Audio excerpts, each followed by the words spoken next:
ഹിന്ദു എന്ന പേരിൽ ഒരു മതം ഇവിടെ നിലനിന്നതായി 19-ാം നൂറ്റാണ്ട് വരെയുള്ള രേഖകളൊന്നും തന്നെ കാണിക്കുന്നില്ല. ഇവിടെ ശൈവ മതമുണ്ടായിരുന്നു, വൈഷ്ണവ മതമുണ്ടായിരുന്നു, താന്ത്രിക മതമുണ്ടായിരുന്നു, ശാക്തേയ മതമുണ്ടായിരുന്നു. ഇതൊന്നും കൂടാതെ അനേകം ആദിവാസി മതങ്ങളും അവരുടേതായ അമ്മദൈവങ്ങളും ദേവന്മാരും ആചാരങ്ങളും ഇവിടെ ഉണ്ടായിരുന്നു. സവർക്കർ വരുന്നതോടുകൂടി ഹിന്ദു മഹാസഭയുടെ സ്വരൂപം കുറെ കൂടി തീവ്രമായി മാറുന്നത് നാം കാണുന്നു. നമുക്ക് ചാർവാകനുണ്ടായിരുന്നു, ഗാർഗി ഉണ്ടായിരുന്നു, നമുക്ക് സാഖ്യചിന്തയുണ്ടായിരുന്നു, ജൈനചിന്തയുണ്ടായിരുന്നു, ബുദ്ധദർശനമുണ്ടായിരുന്നു. ഇതിലൊന്നും ദൈവം എന്ന സങ്കല്പം തന്നെ പ്രത്യക്ഷപ്പെടുന്നില്ല. ഇൻഡോ ആര്യൻ എന്ന് പറയുന്ന ഒരു ഭാഷാ കുടുംബമുണ്ട്. ആ ഭാഷ സംസാരിക്കുന്ന ആളുകളാണ് പിൽക്കാലത്ത് സ്വയം ആര്യന്മാരെന്ന് വിശേഷിപ്പിക്കുകയും പിന്നീട് ചില ചരിത്രകാരന്മാർ ആ വാക്ക് ഒരു വംശത്തിൻ്റെ അർത്ഥം സൂചിപ്പിച്ചുകൊണ്ട് ഉപയോഗിച്ച് തുടങ്ങി. ആദ്യമായി ഇന്ത്യയിൽ വന്ന ആളുകൾ ഒരുപക്ഷെ 65,000 വർഷം മുമ്പ് ആഫ്രിക്കയിൽ നിന്നും അറേബ്യയിൽ നിന്നും കുടിയേറിയ ആളുകളായിരുന്നു. ക്രിസ്തുവിന് മുമ്പ് 2000-നും 1000-നും ഇടയ്ക്കുള്ള കാലത്താണ്, വളരെ വൈകി മാത്രമാണ് ഈ ഇൻഡോ യൂറോപ്യൻ സംസ്കൃതം പോലുള്ള ഭാഷകൾ, അപഭ്രംശം സംസ്കൃതം, പ്രാകൃതം പോലുള്ള ഭാഷകൾ സംസാരിക്കുന്ന ആളുകൾ, അവരെയാണ് ഇവർ ആര്യന്മാരെന്ന് വിളിക്കുന്നത്, ഈ ആളുകൾ വന്നു ചേരുന്നത്. ഹിന്ദുസ്ഥാനി എന്ന് പറയുന്നത് ഇന്ന് പറയുന്ന ഹിന്ദി, സംസ്കൃതവൽക്കരിക്കപ്പെട്ട ഹിന്ദിയല്ല, ഉറുദുവിൻ്റെയും ഇന്ന് പറയുന്ന തരത്തിലുള്ള ഹിന്ദിയുടെയും ഒരു സമ്മിശ്ര രൂപമാണ്. ഇന്ത്യയിൽ മുഴുവൻ ആചാരങ്ങളുടെയും അനുഷ്ഠാനങ്ങളുടെയും ആഘോഷങ്ങളുടെയും ഒക്കെ അർത്ഥം നിരന്തരം മാറ്റി എഴുതിക്കൊണ്ട് അവയെല്ലാം ഹിന്ദുത്വവൽക്കരിക്കാനുള്ള ഒരു, അല്ലെങ്കിൽ ഈ പറയുന്ന തരത്തിലുള്ള സങ്കുചിതമായ ഹിന്ദുത്വത്തിൻ്റെ പ്രതീകങ്ങളാക്കാനുള്ള ഒരു ശ്രമം നടന്നുകൊണ്ടിരിക്കുന്നു. തിഷണയുടെ മൂർച്ച കൊണ്ടും ചരിത്രബോധത്തിൻ്റെ ആഴം കൊണ്ടും സാമൂഹ്യ പ്രതിജ്ഞാബദ്ധതയുടെ തീക്ഷ്ണത കൊണ്ടും രാഷ്ട്രീയ തത്വചിന്തയിലുള്ള അവഗാഹം കൊണ്ടും പാണ്ഡിത്യത്തിൻ്റെ ഗരിമ കൊണ്ടും മലയാളിയുടെ ജീവിതത്തിൻ്റെ, മലയാളിയുടെ ചരിത്രത്തിൻ്റെ ഭാഗമായി മാറിയ EMSന് സ്മരണാഞ്ജലികൾ അർപ്പിച്ചുകൊണ്ട് ഇന്ത്യ എന്ന ആശയം എന്നതിനെക്കുറിച്ചുള്ള ചില സങ്കല്പങ്ങളും അത് നേരിടുന്ന ചില വെല്ലുവിളികളെക്കുറിച്ചുള്ള വിചാരങ്ങളും നിങ്ങളുമായി പങ്കിടാനാണ് ഞാൻ ആഗ്രഹിക്കുന്നത്.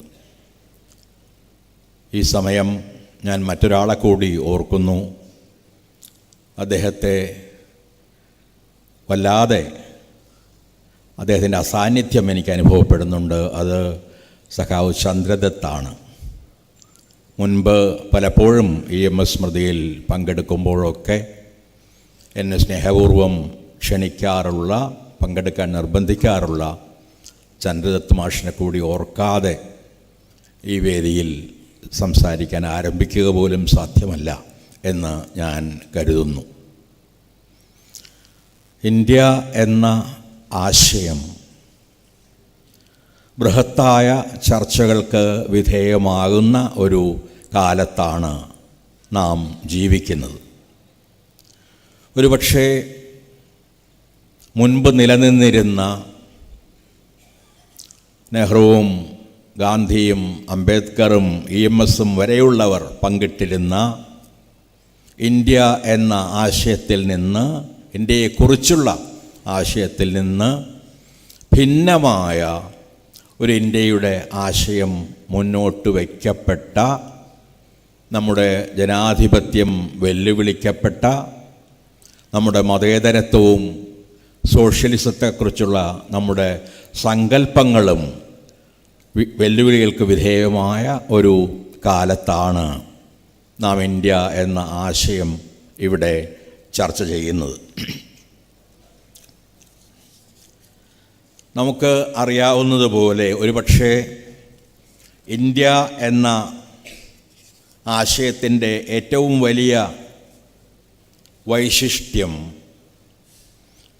ഒരുപക്ഷെ ജർമ്മനി എന്ന ആശയമെന്നോ ഫ്രാൻസ് എന്ന ആശയമെന്നോ ഒക്കെ പറയുന്നതിൽ നിന്നും വ്യത്യസ്തമായി ഇന്ത്യ എന്ന ആശയം നിലനിൽക്കുന്നത് അതിൻ്റെ അടിസ്ഥാനമായ ബഹുസ്വരത കൊണ്ടാണ്. ഈ വാക്ക് ഒരു പതിവ് വാക്കായി, ഒരു ക്ലീഷേ ആയി മാറിയിട്ടുണ്ട് എന്ന് എനിക്കറിയാം. പക്ഷേ ഉപേക്ഷിക്കാൻ കഴിയാത്ത വിധത്തിൽ ഇന്ത്യയുടെ സാംസ്കാരികവും രാഷ്ട്രീയവും മതപരവും ദാർശനികവുമായ വൈവിധ്യത്തെ കുറിക്കുന്നതിന് ഈ വാക്ക് നമുക്ക് ഉപയോഗിക്കാതെ തരമില്ല എന്നെനിക്ക് തോന്നുന്നു. ഇന്ത്യ ഒരു രാഷ്ട്രമായിരിക്കുന്നത് തന്നെ ഈ വൈവിധ്യത്തിൻ്റെ അടിത്തറയിലാണ്. എൻ്റെ സുഹൃത്തായിരുന്ന മുതിർന്ന സുഹൃത്തായിരുന്ന UR അനന്തമൂർത്തി പലപ്പോഴും പറയാറുണ്ട്, എന്ന് നാം ഇന്ത്യ ഒന്നാണ് എന്ന് പറയാൻ തുടങ്ങുന്നുവോ അന്ന് ഇന്ത്യ തകരാൻ തുടങ്ങും എന്ന്. അദ്ദേഹം ഉദ്ദേശിച്ചത് ഇന്ത്യ ഒന്നല്ല എന്നല്ല, മറിച്ച് അനേകം മതങ്ങൾ, അനേകം ഗോത്രങ്ങൾ, അനേകം ചിന്താധാരകൾ, അനേകം ഭാഷകൾ, അനേകം പ്രാദേശിക സംസ്കാരങ്ങൾ, ഇവയെല്ലാം നിലനിൽക്കുന്നത് കൊണ്ടാണ്, ഇവയ്ക്കെല്ലാം ഇടമുള്ളത് കൊണ്ടാണ്, ഇവയെല്ലാം പരസ്പരം സഹിക്കുക മാത്രമല്ല പരസ്പരം ആദരിക്കുകയും ചെയ്യുന്നത് കൊണ്ടാണ് ഇന്ത്യ ഒരു യാഥാർത്ഥ്യമായി ഒന്നിച്ച് നിലകൊള്ളുന്നത് എന്നാണ്. അപ്പോൾ ഈ ബഹുസ്വരതയ്ക്ക് പകരമായി മറ്റൊരാശയം ഇന്ന് നമ്മുടെ മുന്നിൽ ഒരു വലിയ ഭീഷണി പോലെ, അന്ധകാരത്തിൻ്റെ ഭീതി രാഷ്ട്രത്തിലെങ്ങും പരത്തിക്കൊണ്ട് ഉയർന്നു വന്നിരിക്കുന്നു എന്നതാണ് ഇന്ത്യ എന്ന ആശയം വീണ്ടും ചർച്ചാവിധേയമാകുന്നതിൻ്റെ ബൃഹത്തായ സന്ദർഭം. എന്താണ് ഇപ്പോൾ മുന്നോട്ട് വയ്ക്കപ്പെടുന്ന ഇന്ത്യ എന്ന ആശയം? അതിൻ്റെ അടിത്തറ ഒരുപക്ഷെ 3 കാര്യങ്ങളാണ്.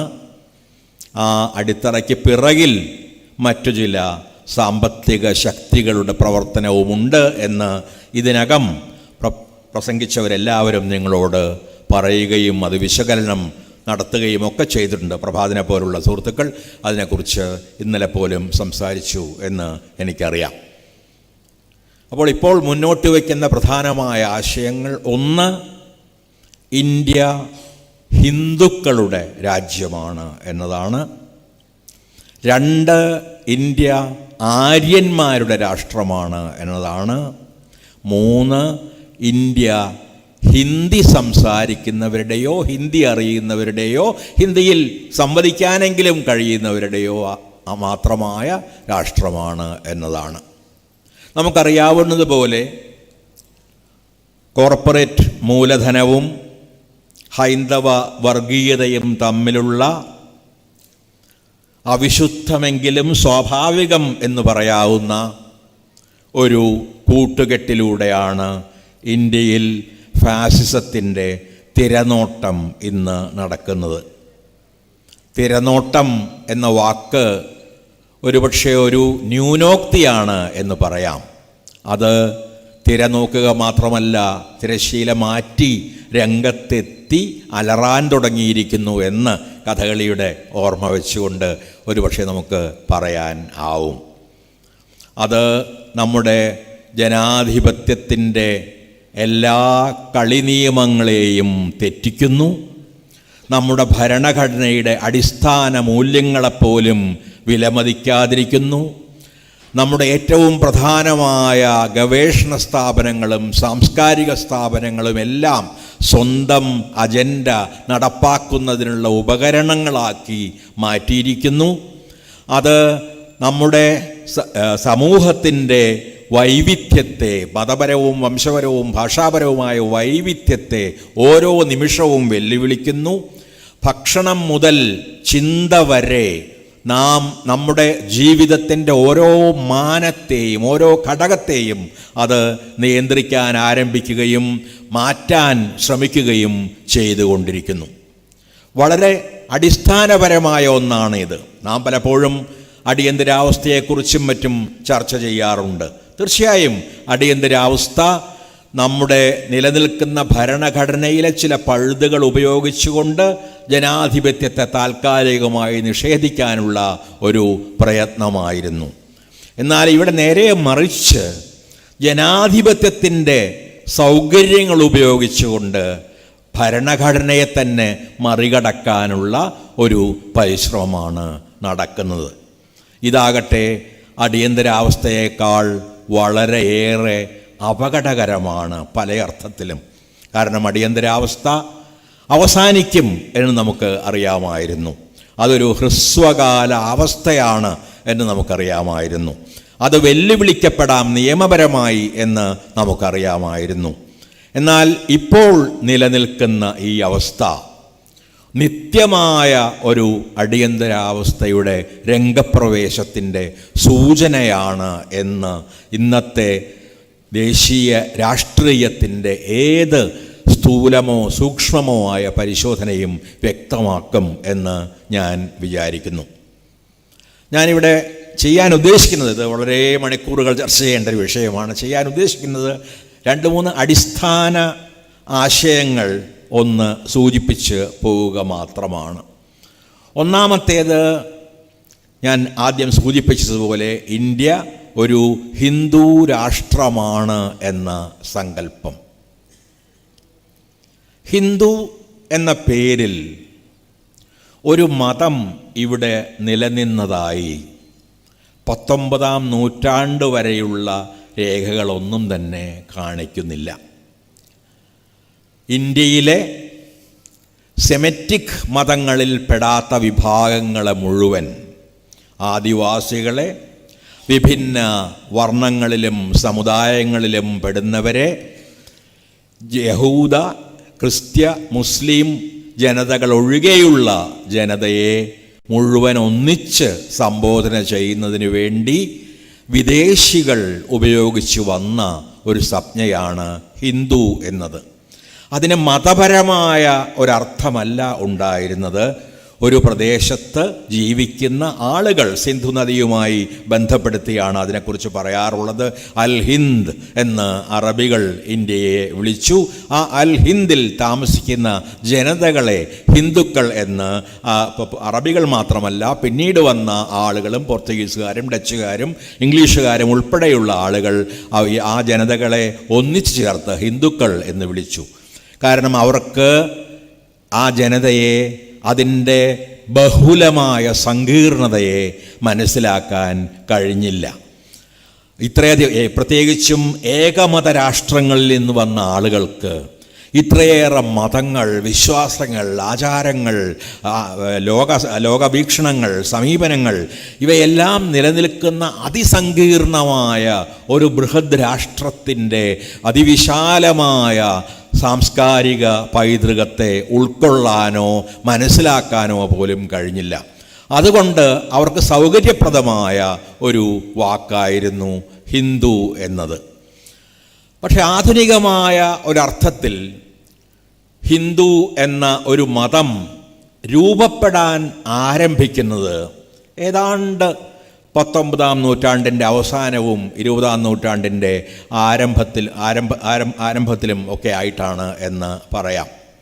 കാരണം അതിനു മുമ്പ് നമുക്കറിയാവുന്നതുപോലെ ഇവിടെ ശൈവ മതമുണ്ടായിരുന്നു, വൈഷ്ണവ മതമുണ്ടായിരുന്നു, താന്ത്രിക മതമുണ്ടായിരുന്നു, ശാക്തേയ മതമുണ്ടായിരുന്നു. ഇതൊന്നും കൂടാതെ അനേകം ആദിവാസി മതങ്ങളും അവരുടേതായ അമ്മദൈവങ്ങളും ദേവന്മാരും ആചാരങ്ങളും ഇവിടെ ഉണ്ടായിരുന്നു. അന്നൊന്നും അവരെ ഹിന്ദു എന്ന് അകത്തുള്ളവർ, ഇന്ത്യയിലുള്ളവർ വിശേഷിപ്പിച്ചിരുന്നില്ല. എന്നാൽ നാം 19-ാം നൂറ്റാണ്ടിൻ്റെ അവസാനത്തോടുകൂടി കാണുന്നത് ഈ പല വിഭാഗങ്ങളിൽപ്പെട്ട ഇന്ത്യയിലെ ആളുകൾ, സെമറ്റിക് മതങ്ങളിൽ പെടാത്ത ആളുകൾ ഒന്നിച്ചു ചേരുകയും അവർ സ്വയം ഹിന്ദു എന്ന് വിളിക്കാൻ ആരംഭിക്കുകയും ചെയ്യുന്നതാണ്. അതിന് ഏറ്റവുമധികം പിന്തുണ നൽകിയത് ഒരുപക്ഷെ യൂറോപ്പിലെ പൗരസ്ത്യവാദികൾ അഥവാ ഓറിയൻ്റലിസ്റ്റുകൾ എന്ന് പറയുന്ന ചിന്തകരായിരുന്നു. അവരും ഹിന്ദു സംസ്കാരമാണ് ഇന്ത്യയുടെ സംസ്കാരം എന്ന രീതിയിൽ സംസാരിക്കുകയും ആ ഹിന്ദു സംസ്കാരത്തിൻ്റെ സവിശേഷതകൾ വിശദീകരിക്കുകയും ഇവിടെ നിന്ന് ഓരോ ഉപസംസ്കാരത്തെയും ആ മഹാസംസ്കാരത്തിൻ്റെ ഒരംശം മാത്രമായി, ഒരു ഭാഗം മാത്രമായി മനസ്സിലാക്കുകയും വിശദീകരിക്കുകയും ചെയ്തു. അപ്പോൾ ഹിന്ദു മഹാസഭയുടെ രൂപീകരണത്തോടെയാണ് ഒരുപക്ഷെ ഈ ഹിന്ദു ദൃഢീകരണം ക്രമേണ ഇന്ത്യയിൽ ആരംഭിക്കുന്നത് എന്ന് പറയാം. ഹിന്ദു സ്വത്വത്തിൻ്റെ അതിനെ ഉറപ്പിക്കൽ, അതിൻ്റെ ദൃഢീകരണം ആരംഭിക്കുന്നത് പ്രധാനമായും ഹിന്ദു മഹാസഭയുടെ ആരംഭത്തോടു കൂടിയാണ് എന്ന് പറയാം.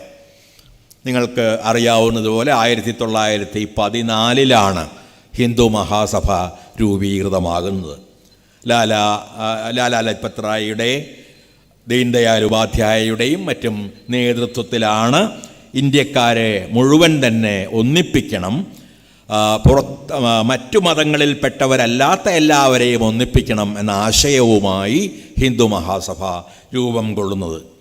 അത് ആദ്യകാലത്ത് അത്രയേറെ തീവ്രവാദപരമായ ഒരു സംഘടന ആയിരുന്നില്ല. താരതമ്യേന ഇന്നത്തെ ഈ ഹിംസാത്മകമായ ഹിന്ദുത്വവുമായി താരതമ്യപ്പെടുത്തുമ്പോൾ താരതമ്യേന മൃദുലമായ ഒരു ഹിന്ദുത്വം ആയിരുന്നു അവർ മുന്നോട്ട് വെച്ചത് എന്ന് പറയാം. എന്നാൽ ആ സ്വഭാവം ഹിന്ദു മഹാസഭയ്ക്ക് നഷ്ടപ്പെടുന്നത് ചില പുതിയ നേതാക്കൾ പ്രത്യക്ഷപ്പെടുന്നതോട് കൂടിയാണ് എന്ന് പറയാം. 1920 സവർക്കർ വരുന്നത്. വീര സവർക്കർ എന്ന് അദ്ദേഹത്തെ ഞാൻ വിശേഷിപ്പിക്കാതിരിക്കുന്നതിൽ ക്ഷമിക്കുക. കാരണം അദ്ദേഹത്തിൽ യാതൊരു തരത്തിലുള്ള വീരത്വവും അദ്ദേഹത്തിൻ്റെ ജീവചരിത്രം വായിച്ചിട്ട് എനിക്കോ മറ്റുള്ളവർക്കോ കാണാൻ കഴിഞ്ഞിട്ടില്ല. കാരണം 4 തവണ ഞാൻ നേരിട്ട് കണ്ടിട്ടുള്ളത് കൊണ്ടാണ് ഉറപ്പിച്ചു പറയുന്നത്. ഇന്ത്യയുടെ ഹിസ്റ്ററിയുടെ ആർക്കൈവിൽ നേരിട്ട് കണ്ടിട്ടുള്ളതാണ്. 4 തവണയാണ് അദ്ദേഹം ബ്രിട്ടീഷുകാർക്ക് മാപ്പെഴുതി കൊടുത്ത് ബ്രിട്ടീഷുകാരെ സേവിച്ചു കൊള്ളാം എന്ന് പറഞ്ഞ് ജയിലിൽ നിന്ന് പുറത്തു വന്നത്. അതിനുള്ള നന്ദി അദ്ദേഹം പിൽക്കാലത്ത് സ്വാതന്ത്ര്യ സമരത്തിൻ്റെ ഓടത്തിലുള്ള വിമുഖതയിലൂടെ കാണിക്കുകയും ചെയ്തു. അപ്പോൾ 20 സവർക്കർ വരുന്നതോടുകൂടി ഹിന്ദു മഹാസഭയുടെ സ്വരൂപം കുറെ കൂടി തീവ്രമായി മാറുന്നത് നാം കാണുന്നു. അതിൻ്റെ പിറകെ തന്നെ നമുക്ക് അറിയാം, ഗോൾവാൾക്കറെ പോലുള്ള ചിന്തകർ വരുന്നു. ചിന്തകർ എന്ന് ഞാൻ ഉദ്ധരണിയിലാണ് വാക്ക് ഉപയോഗിക്കുന്നത്. അവർ ഗോൾവാൾക്കറെ പോലുള്ളവർ, ഗോൾവാൾക്കറുടെ ദ ബഞ്ച് ഓഫ് തോട്ട്സ്, എന്താ പറയുക, ഒരു ചിന്താശേഖരം എന്ന പുസ്തകത്തിലൂടെ ഒരു ഹിന്ദു ഇന്ത്യയെക്കുറിച്ചുള്ള സ്വപ്നം മെനയാൻ ആരംഭിക്കുകയും അതിനുള്ള യുക്തികൾ കണ്ടെത്താനുള്ള ശ്രമങ്ങൾ നടത്തുകയും ചെയ്യുന്നു. പിറകെ 1925 KB ഹെഡ്ഗേവാർ രാഷ്ട്രീയ സ്വയം സേവക സംഘം രൂപീകരിക്കുകയും അങ്ങനെ ഒരു ഹിന്ദു സൈന്യത്തിന് ആദ്യമായി ഇന്ത്യയിൽ രൂപം നൽകുകയും ചെയ്യുന്നു. കാരണം അതുവരെ ഹിന്ദുത്വത്തിന് ചില പുസ്തകങ്ങളോ ഒരു ചിന്താ സമ്പ്രദായമോ മാത്രമേ ഉണ്ടായിരുന്നുള്ളൂവെങ്കിൽ ഹിന്ദുത്വത്തിന് അതിൻ്റേതായ ഒരു സൈന്യത്തെ ലഭിക്കുന്നത് രാഷ്ട്രീയ സ്വയം സേവക സംഘത്തിൻ്റെ വരവോടെയാണ്. അതിൻ്റെ കൂടെ ഒരുപാട് ഉപസൈന്യങ്ങൾ, ബജ്റംഗ് ദൾ പോലുള്ള ഉപസൈന്യങ്ങൾ, ഇന്ന് 1000 പേരിൽ അറിയപ്പെടുന്ന ഇന്ത്യയുടെ പല ഭാഗങ്ങളിലുള്ള ഉപസൈന്യങ്ങൾ രൂപീകരിക്കപ്പെട്ടു എന്നും നമുക്ക് അറിയാം. ഇങ്ങനെ ഈ ആളുകളിലൂടെയാണ് പ്രധാനമായും, അതായത് ദീൻദയാൽ ഉപാധ്യായയുടെയൊക്കെ കാലത്തിന് ശേഷം സവർക്കറുടെയും ഹെഡ്ഗവാറിൻ്റെയും ഗോൾവാൾക്കറിൻ്റെയും ഒക്കെ നേതൃത്വത്തിലൂടെയാണ് ഹിന്ദു മഹാസഭ ഒരു തീവ്രവാദ ഹിന്ദു സംഘമായി രൂപം മാറുകയും അതിൻ്റെ ആദ്യകാലത്തെ മൃദുല സമീപനങ്ങളെല്ലാം തന്നെ അതിന് സമ്പൂർണമായും നഷ്ടപ്പെടുകയും ചെയ്തത്. എങ്ങനെയാണ് അവർ ഈ പുതിയ ഹിന്ദുമതം രൂപീകരിച്ചത്? അത് ഇന്ത്യയിൽ നിലനിന്നിരുന്ന എല്ലാ ചിന്താധാരയെയും ഉൾക്കൊണ്ടിരുന്നോ? അതൊരിക്കലും സാധ്യമായിരുന്നില്ല. കാരണം ഇന്ത്യയിൽ നിരീശ്വര വിശ്വാസമുൾപ്പെടെയുള്ള അനേകം രീതികളിലുള്ള ജീവിത സമീപനങ്ങളും പ്രപഞ്ച സമീപനങ്ങളും നിലനിന്നിരുന്നു. നമുക്ക് ചാർവാകനുണ്ടായിരുന്നു, ഗാർഗി ഉണ്ടായിരുന്നു, നമുക്ക് സാഖ്യചിന്തയുണ്ടായിരുന്നു, ജൈനചിന്തയുണ്ടായിരുന്നു, ബുദ്ധദർശനമുണ്ടായിരുന്നു. ഇതിലൊന്നും ദൈവം എന്ന സങ്കല്പം തന്നെ പ്രത്യക്ഷപ്പെടുന്നില്ല. എന്തിന് ചിലപ്പോഴൊക്കെ ഋഗ്വേദം വായിക്കുമ്പോൾ തോന്നാറുണ്ട്, ഈ നാസദീയ സൂക്തമൊക്കെ നോക്കുമ്പോൾ തോന്നാറുണ്ട്, അതിൽ പോലും ദൈവം എന്ന പാശ്ചാത്യ സങ്കല്പനത്തിലുള്ള ഒന്ന് നിലനിൽക്കുന്നില്ല, അഥവാ അതിനെ സംശയത്തോടെയാണ് കാണുന്നത്. പ്രധാനമായും ഋഗ്വേദം പോലുള്ള കൃതികളിൽ കാണുന്നത് ഒരുതരം പ്രകൃതി ആരാധനയാണ്, പ്രകൃതി ശക്തികളുടെ ആരാധന. അഗ്നിയുടെ, ജലത്തിൻ്റെ, ആ രീതിയിലുള്ള പ്രകൃതിയിലെ സ്വാഭാവികമായ ശക്തികളുടെ ആരാധന കൊണ്ട് നിറഞ്ഞതാണ് ഋഗ്വേദത്തിലെ സൂക്തങ്ങൾ. അതിലെ നാസദീയ സൂക്തം മുന്നേറുന്നത് ചില ചോദ്യങ്ങൾ ചോദിച്ചുകൊണ്ടാണ്. അതിന് വേണമെങ്കിൽ നാസ്തികമായി പോലും വ്യാഖ്യാനിക്കാം. അതിൽ നിന്ന് ഞാനൊരു ഭാഗം തന്നെ ഉദ്ധരിക്കട്ടെ. അതിൻ്റെ മലയാള ഭാഷയിൽ ആർക്കറിയാം, അത് പ്രപഞ്ചത്തിൻ്റെ ഉൽപ്പത്തിയെക്കുറിച്ച് സംസാരിക്കുകയാണ്. ആർക്കറിയാം, ആർ അതിവിടെ പ്രഖ്യാപിക്കും, എന്ന് മുതലാണ് അതുണ്ടായത്, സൃഷ്ടി എന്ന് ആരംഭിച്ചു, പ്രപഞ്ചം സൃഷ്ടിക്കപ്പെട്ട ശേഷമാണ് ദൈവങ്ങൾ വന്നത്, അപ്പോൾ എന്ന് മുതലാണ് അതുണ്ടായതെന്ന് ആർക്കറിയാം, ഈ സൃഷ്ടി എവിടെ നിന്നുണ്ടായി, അത് സ്വയം ഉണ്ടായതാകാം, അല്ലെന്നും വരാം. ഇത് വിശ്വാസമല്ല, സംശയമാണ്, സംശയവാദമാണ് മുന്നോട്ട് വയ്ക്കുന്നത് എന്ന് ഈ ചോദ്യ പരമ്പരയിൽ നിന്ന് തന്നെ വ്യക്തമാണ്. ഉപനിഷത്തുകളിലെ ബ്രഹ്മസങ്കല്പത്തെയും ഒരുപക്ഷെ പാശ്ചാത്യ ദൈവസങ്കല്പവുമായി തുലനം ചെയ്യുക സാധ്യമല്ല. ഞാനൊരു തത്വചിന്താ പ്രഭാഷണമൊന്നും നടത്താൻ ആഗ്രഹിക്കുന്നില്ല. 24-ാം വയസ്സ് മുതൽ എല്ലാ പ്രധാന ഉപനിഷത്തുകളും വായിക്കുകയും പഠിക്കുകയും ചെയ്ത ഒരാളാണ് ഞാൻ. പക്ഷേ അവിടെ ഒന്നും തന്നെ ആ തരത്തിലൊരു ദൈവം, എല്ലാത്തിനെയും നിയന്ത്രിക്കുന്ന, സ്വന്തം രൂപത്തിൽ മനുഷ്യനെ സൃഷ്ടിച്ച ഒരു ദൈവത്തെ കാണുന്നില്ല. അതിൽ പലപ്പോഴും പ്രത്യക്ഷപ്പെടുന്ന സങ്കല്പം ഒരു തരത്തിൽ പറഞ്ഞാൽ ഒരു പ്രാപഞ്ചിക ഊർജത്തെക്കുറിച്ചുള്ളൊരു സങ്കല്പമാണ് എന്ന് പറയാം. നമുക്ക് കാണാനോ കേൾക്കാനോ വിവരിക്കാനോ പറ്റാത്ത, പഠിക്കാനോ പഠിപ്പിക്കാനോ പറ്റാത്ത ഒന്ന് എന്നാണ് കേനോപനിഷത്ത് പോലുള്ള ഉപനിഷത്തുകൾ ആ ബ്രഹ്മത്തെ വിശേഷിപ്പിക്കുന്നത്. അത് ന തത്ര ചക്ഷുർഗച്ഛതി ന വാഗച്ഛതി ന മനഃ ന വിദ്മോ ന വിജാനീമോ യഥൈ തദനുശിഷ്യാത്. അതായത് നമുക്ക് കണ്ണുകൾക്ക് എത്താൻ വയ്യാത്ത, ന തത്ര ചക്ഷുർഗച്ഛതി ന വാഗച്ഛതി, വാക്കുകൾക്ക് എത്തിച്ചേരാൻ വയ്യാത്ത, ന വിദ്മോ പഠിക്കാൻ വയ്യാത്ത, ന വിജാനീമോ പഠിപ്പിക്കാൻ വയ്യാത്ത എന്തോ ഒന്ന് എന്നാണ് അത് ബ്രഹ്മത്തെ നിർവചിക്കുന്നത്. അപ്പോൾ അവിടെയും ഉള്ളത് വാസ്തവത്തിൽ നാം പലപ്പോഴും കരുതുന്ന പോലുള്ള ദൈവസങ്കല്പമല്ല, അമ്പലത്തിൽ പോയി ആരാധിക്കാവുന്ന ഒന്നല്ല ബ്രഹ്മം എന്നത്. നേരെ മറിച്ച് ഒരുപക്ഷെ ഈ പ്രപഞ്ചത്തിൻ്റെ രഹസ്യത്തെ, നിഗൂഢതയെ വിളിക്കാനായി അക്കാലത്തെ തത്വചിന്തകർ ഉപയോഗിച്ചിരുന്ന ഒരു സങ്കല്പം മാത്രമാണ്. അതോടൊപ്പം തന്നെ നമുക്ക് ഒരുപാട് സഹിഷ്ണുത പ്രകടിപ്പിക്കുന്ന ചിന്താധാരകളും സമീപനങ്ങളും നിലനിന്നിരുന്നു. വളരെ പ്രശസ്തമാണ് ആനോഭദ്ര ക്രതവോ എന്തു വിശ്വതഃ, ലോകത്തിലുള്ള എല്ലാ നല്ല ചിന്തകളും നമ്മിലേക്ക് വരട്ടെ എന്ന ഋഗ്വേദ ശതപഥ ബ്രാഹ്മണത്തിലെ വളരെ പ്രധാനമായ ഒരു ശ്ലോകം. അതുപോലെ വസുധൈവ കുടുംബകം എന്ന സങ്കല്പം. എനിക്കറിയാം ഈ സങ്കല്പങ്ങളെല്ലാം, ഇതൊക്കെ പറയുന്നത് തന്നെ ഇന്ന് അപകടകരമാണ്.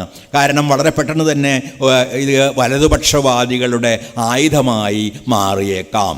കാരണം ഇതിനെയെല്ലാം തിരിച്ചിടുകയോ നമ്മെക്കൊണ്ട് ഇവിടെ നിലനിന്നിരുന്ന ശാസ്ത്രീയ ചിന്തയുടെയും അന്വേഷണത്തിൻ്റെയും സമവായത്തിൻ്റെയും സ്നേഹത്തിൻ്റെയും സംവാദത്തിൻ്റെയുമായ പാരമ്പര്യത്തെ നിഷേധിക്കുകയും ആണ് ഇന്നത്തെ ഹിന്ദുത്വവാദികൾ പ്രധാനമായും ചെയ്യുന്നത്. നമുക്ക് വിവാദങ്ങളുടെയും സംവാദങ്ങളുടെയും ഒരു ദീർഘമായ പാരമ്പര്യം ഉണ്ട്. ഞാനതിൽ ചില പുസ്തകങ്ങൾ നിങ്ങളിൽ താല്പര്യമുള്ളവർക്ക് വേണ്ടി സൂചിപ്പിച്ചു പോകുന്നതേ ഉള്ളൂ. ഒന്ന്, നിങ്ങൾ എല്ലാവരും വായിച്ചിരിക്കാവുന്ന അമർത്യ സെന്നിൻ്റെ ദി ആർഗ്യുമെൻറ്റേറ്റീവ് ഇന്ത്യൻ, ഇന്ത്യക്കാരെല്ലാ കാലത്തും തർക്കങ്ങളിൽ ഏർപ്പെട്ട ആളുകളായിരുന്നുവെന്ന് ഒരുപാട് തെളിവുകളോടെ വാദിക്കുന്ന അമർത്യയുടെ പുസ്തകം. മറ്റൊന്ന് അശോക് വാജ്പേയി എഡിറ്റ് ചെയ്ത ഇന്ത്യ ഡിസെൻറ്റ്സ് എന്ന പുസ്തകം. എങ്ങനെയാണ് ആദ്യകാലം മുതൽ തന്നെ ഇന്ത്യയിൽ വിയോജിപ്പുകളും പ്രതിപക്ഷങ്ങളും നിലനിന്നിരുന്നത് എന്നും ഒരു ചിന്തയും ഇന്ത്യയിൽ സമ്പൂർണമായി എല്ലാവരാലും അംഗീകരിക്കപ്പെട്ടിരുന്നില്ലെന്നും ധാരാളം പരിഭാഷകളിലൂടെ, പഴയ ടെക്സ്റ്റുകളുടെ, പഴയ കൃതികളുടെ പരിഭാഷകളിലൂടെ തെളിയിക്കുന്ന ഒന്നാണ് ആ കൃതി. അതുപോലെ തന്നെയാണ് ഗീതാഹരൻ എഡിറ്റ് ചെയ്ത, ഞങ്ങൾ ഒന്നിച്ച് എന്ന് പറയാം, ബാറ്റ്ലിംഗ് ഫോർ ഇന്ത്യ എന്ന് പറയുന്ന പുസ്തകം. ഇന്ത്യ എന്ന ആശയത്തിന് വേണ്ടിയുള്ള യുദ്ധത്തെക്കുറിച്ച് പറയുന്നു. അല്ലെങ്കിൽ റോമില താപ്പറെ ഡിസെൻറ്റ് പോലുള്ള ഒരു പുസ്തകം, വിയോജിപ്പിനെക്കുറിച്ചുള്ള പുസ്തകം. ഇങ്ങനെ ഇത് 3-4 പുസ്തകങ്ങളെക്കുറിച്ച് ഞാൻ സൂചിപ്പിച്ചു എന്നേ ഉള്ളൂ. ഇവയെല്ലാം നിസ്സംശയമായി തെളിയിക്കുന്നത് ഇവിടെ സംവാദ വിവാദങ്ങളുടെ ഒരു പാരമ്പര്യം നിലനിന്നിരുന്നു എന്ന് ആണ്. അതുകൊണ്ടാണ് നമുക്ക് പലപ്പോഴും വിമതി, അസമ്മതി മുതലായ വാക്കുകൾ സംസ്കൃതത്തിലും ലഭിക്കുന്നത്.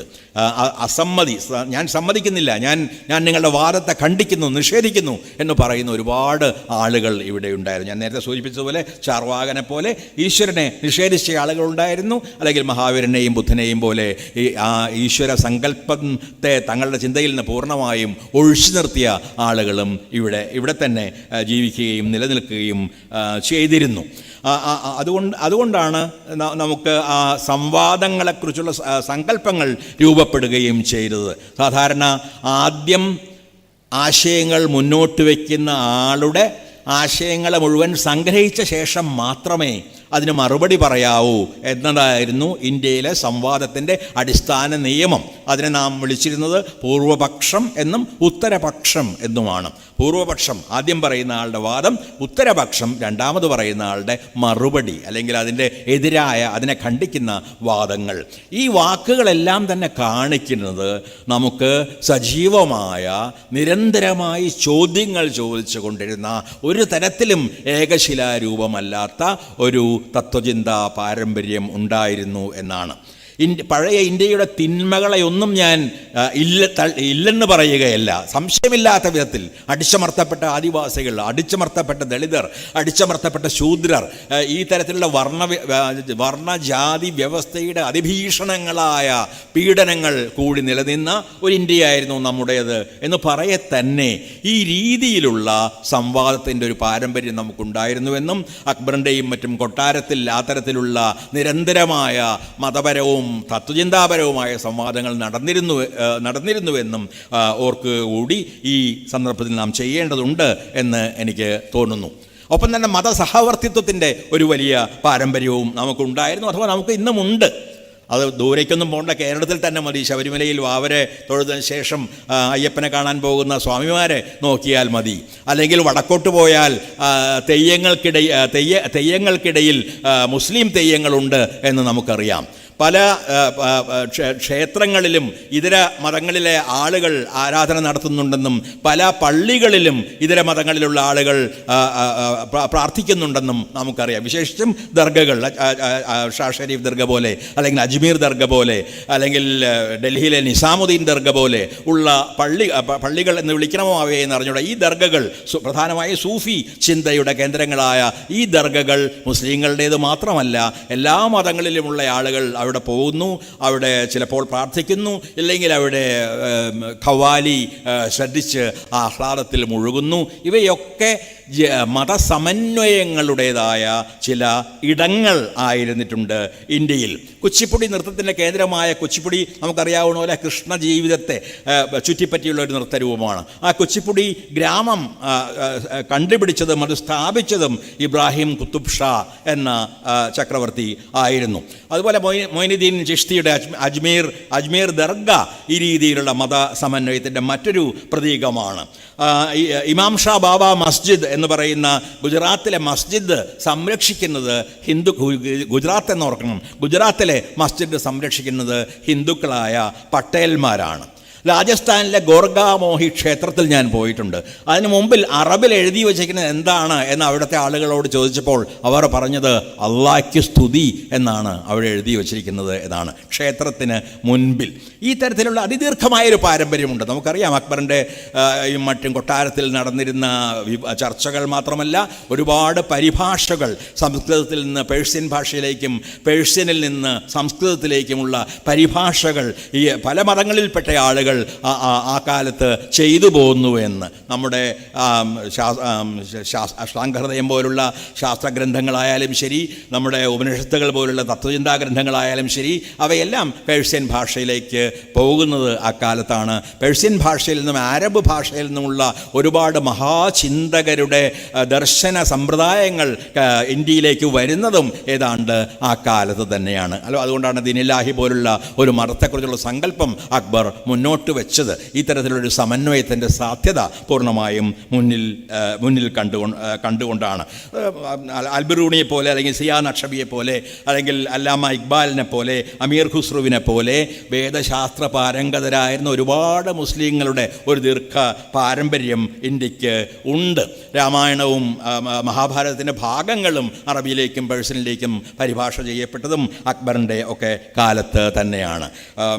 അബ്ദുൽ ഖാദർ ബദയൂണി പോലെ, തോടർമാലിനെ പോലെ ഒരുപാട് പരിഭാഷകർ, പണ്ഡിതർ ആ കാലത്ത് ഇന്ത്യയിലെ പ്രാചീന ഗ്രന്ഥങ്ങൾ പേർഷ്യനിലേക്കും അറബി ഭാഷയിലേക്കുമൊക്കെ പരിഭാഷപ്പെടുത്തുകയും ഉണ്ടായി. നമ്മുടെ സംസ്കാരം ഏതെങ്കിലും ഒരു മതത്തിൻ്റെ സൃഷ്ടിയാണ് എന്ന് ഒരു തരത്തിലും പറയാനും കഴിയുകയില്ല. വെറുതെ നമ്മുടെ സ്കൈലൈൻ, നമ്മുടെ ഗഗനരേഖ ഒന്ന് നോക്കിയാൽ മാത്രം മതി എങ്ങനെയാണ് അതിൽ മസ്ജിദുകളുടെ വളഞ്ഞ ഗോപുരങ്ങളും പള്ളികളുടെ ഗോഥിക് ഗോപുരങ്ങളും ക്ഷേത്രങ്ങളുടെ താഴികക്കുടങ്ങളും ഒന്നിച്ച് നിൽക്കുന്നത് എന്ന്. കേരളമാണ് ഒരുപക്ഷെ അതിൻ്റെ ഏറ്റവും ഉത്തമമായ ഉദാഹരണം എന്ന് എനിക്ക് തോന്നുന്നു. അപ്പോൾ അങ്ങനെ ഈ മതങ്ങൾ ഒന്നിച്ച് നിലനിൽക്കുക മാത്രമല്ല, അവയെല്ലാം നമ്മുടെ സാംസ്കാരിക ജീവിതത്തിന് വലിയ സംഭാവനകൾ നൽകുകയും ചെയ്യുന്നു. നമുക്കറിയാം, നമ്മുടെ ആദ്യത്തെ നിഘണ്ടു, നമ്മുടെ ആദ്യത്തെ വ്യാകരണ ഗ്രന്ഥം മലയാളത്തിന് ലഭിക്കുന്നത് ക്രിസ്ത്യൻ മിഷണറിമാരിലൂടെയാണ്. വിദ്യാഭ്യാസത്തിന് മിഷണറിമാർ നൽകിയ സംഭാവന ഇന്ത്യയിലുള്ള ഏത് വിദ്യാഭ്യാസ വിചക്ഷണനും അറിയാവുന്ന ഒരു കാര്യമാണ്. ഒപ്പം തന്നെ ഈ ഗോതിക് വാസ്തുശില്പം ഇവിടെ വന്നു ചേരുന്നു. അതുപോലെ ഗസൽ പോലുള്ള രൂപങ്ങൾ, ഖവാലി പോലുള്ള സംഗീത രൂപങ്ങൾ, ഹിന്ദുസ്ഥാനി സംഗീതത്തിൻ്റെ പ്രധാനമായും ഉപകരണ സംഗീതവും കുറേയൊക്കെ വായ്പാട്ടും, ഇതിലൊക്കെ തന്നെയുള്ള ഇസ്ലാമിൻ്റെ സംഭാവന അത്ര തന്നെ വലുതാണ് എന്ന് ഞാൻ നിങ്ങളോട് പറയേണ്ടതില്ല. ബുദ്ധമതം എല്ലോറയിലും അജന്തയിലും ജാതക കഥകൾ ഉൾപ്പെടെ ഒരുപാട് ബുദ്ധ കഥകളാണ് ശില്പ രൂപത്തിലും ചുവർചിത്രങ്ങളുടെ രൂപത്തിലുമൊക്കെ ആവിഷ്കരിക്കപ്പെട്ടിട്ടുള്ളത്. വസുദേവ ഹിന്ദി പോലുള്ള ഒരു ജാതക കഥകൾ, ബൃഹത് കഥയുടെ പാലി പരിഭാഷ ജൈനർ നമുക്ക് തന്നു. അപ്പോൾ അതുപോലെ സിഖ് മതം, എല്ലാ മതങ്ങളുടെയും ഒരു സംയുക്തത്തിനുള്ളൊരു പരിശ്രമമായിരുന്നു സിഖ് മതം ഗുരുനാനാക്കിലൂടെ നടത്തിയത്. കാരുണ്യത്തിൻ്റെ മതമാണ്, സാഹോദര്യത്തിൻ്റെ മതമാണ് ആത്യന്തികമായും മൗലികമായും സിഖ് മതം. അതുകൊണ്ടാണ് നാം ലോകത്തെവിടെ ഒരു യുദ്ധമുണ്ടായാലും ഹിംസാത്മകമായ ആക്രമണമുണ്ടായാലും ആദ്യം സഹായത്തിനെത്തുന്നത് സിഖുകാരാണ് എന്ന് കാണുന്നത്. ഇങ്ങനെ ഞാൻ ചില വളരെ ഭാഗികമായ ഉദാഹരണങ്ങൾ പറഞ്ഞു എന്ന് മാത്രമേ ഉള്ളൂ. നമ്മുടെ സംസ്കാരത്തെ മുഴുവനായി എടുക്കുകയാണെങ്കിൽ ഇവയെല്ലാം ഉണ്ട്. ഒരു മധുര മീനാക്ഷി ക്ഷേത്രമുണ്ടെങ്കിൽ ഒരു താജ്മഹലും ഒരു ഹുമയൂണിൻ്റെ ശവകുടീരവും ഒരു സെയിൻറ്റ് പോളിൻ്റെ പള്ളിയും, ഇങ്ങനെയുള്ള ഒരുപാട് ഗംഭീരങ്ങളായ സ്മാരകങ്ങൾ വാസ്തുശില്പത്തിൽ നമുക്കുണ്ട്. സാഹിത്യത്തിലും മറ്റും എത്തുമ്പോൾ അത് വളരെയേറെ വർദ്ധിക്കുകയും ചെയ്യുന്നു. എല്ലാ വിഭാഗങ്ങളിലും പെട്ട ആളുകൾ ഒരേപോലെ നമ്മുടെ ചിത്രകലയ്ക്കും സംഗീതത്തിനും ശില്പകലയ്ക്കും സാഹിത്യത്തിനും ഒക്കെ സംഭാവന ചെയ്തിട്ടുണ്ട്. അങ്ങനെ വളർന്നു വന്ന ഒരു വലിയ സാംസ്കാരിക സമന്വയത്തിൻ്റെ പാരമ്പര്യമാണ് വാസ്തവത്തിൽ ഇന്ത്യ എന്ന ആശയം ഉൾക്കൊള്ളുന്നത്. രണ്ടാമതായി ഉള്ള അവകാശവാദം ഞാൻ നേരത്തെ സൂചിപ്പിച്ച പോലെ ഒരു വംശവാദമാണ്. ഇന്ത്യക്കാർ ആര്യന്മാരാണ്, അഥവാ ആര്യന്മാരുടേതാണ് ഇന്ത്യ എന്ന വാദം. സമീപകാല ചരിത്രം ഈ വാദത്തെ പൂർണ്ണമായും അടിസ്ഥാനരഹിതം എന്ന് തെളിയിച്ചിട്ടുണ്ട്. സമീപകാല ചരിത്രം എന്ന് പറയുമ്പോൾ നമുക്കറിയാവുന്ന പോലെ ചരിത്രം പഴയ പോലെ ഉള്ള ഒരു ഒറ്റ ഡിസിപ്ലിൻ, ഒറ്റ വിജ്ഞാന മേഖലയല്ല. അതിൽ പുരാവസ്തു ശാസ്ത്രമുണ്ട്, അതിൽ നാണ്യവിജ്ഞാനീയമുണ്ട്, അതിൽ ഭാഷാവിജ്ഞാനീയമുണ്ട്, അതിൽ ജനിതകമുണ്ട്, അതിൽ ജനസംഖ്യാ പഠനമുണ്ട്. ഇതെല്ലാം ചേർന്ന് നടത്തിയ സമീപകാല അന്വേഷണങ്ങളെല്ലാം തന്നെ കാണിക്കുന്നത് ഈ ആര്യന്മാർ എന്ന് പറഞ്ഞൊരു വംശം തന്നെ ഒരിക്കലും ഉണ്ടായിരുന്നിട്ടില്ല എന്നാണ്. ഇൻഡോ ആര്യൻ എന്ന് പറയുന്നൊരു ഭാഷാ കുടുംബമുണ്ട്.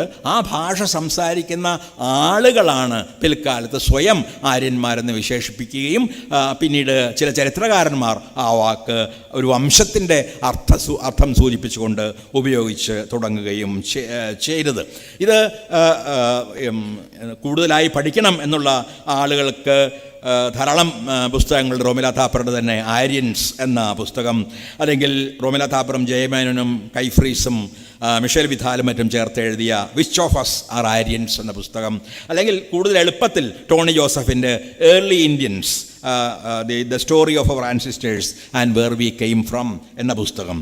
ഈ പുസ്തകങ്ങൾ മാത്രമല്ല, വലിയ തെളിവുകളുടെ സമാഹാരങ്ങളാണ്. പുരാവസ്തു ശാസ്ത്രത്തിൽ നിന്ന്, ജനിതകത്തിൽ നിന്ന്, മറ്റനേകം ശാസ്ത്രങ്ങളിൽ നിന്നുള്ള തെളിവുകളോടുകൂടി ഈ വംശങ്ങളെക്കുറിച്ചുള്ള കഥകളെ നിരാകരിക്കുകയോ തിരുത്തുകയോ ചെയ്യുന്ന പുസ്തകങ്ങളാണ് ഇവയെല്ലാം.